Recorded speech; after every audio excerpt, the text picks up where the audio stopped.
Gusto ko lang malamat ng ating public siguro, reserve officer daw po si former Speaker Alvarez. Ano ho bang ranggo nito at anong unit kasali ito? Sir, sir, ay membro po ng ating Philippine Navy Marines, no? He is an MNSA graduate reserve. He's a colonel po. He's a colonel, sir.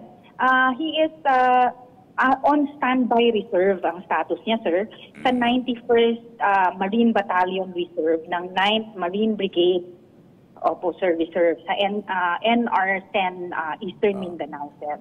But ang sabi naman po ng ating Marines, inactive naman po siya and he never participated po in any reserve activity in his area po. And he never also reported to the unit as well, sir. Yung bang ganyang status o ganyang reserve officer, yan ba'y dapat disiplinahin or dapat talagang bigyan ng sanksyon kung ano man ng ating AFP?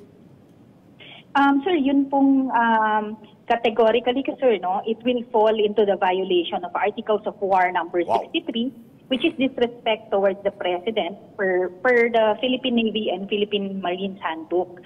Ang punishment po nito is separation from service or forfeiture po ng appointment.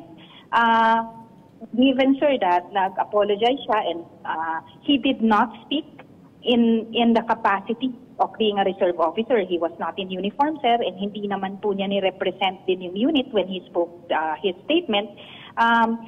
Sir, we defer this to the DOJ, which is a higher level court. Mayroon naman na din pong pronouncement po, no, ang ating NSA, sir, about this. So sa amin po, the reserve force po is actually a voluntary organization. So pwede siyang ma-delist and he will be banned from joining the AFP as a reserve officer henceforth, sir.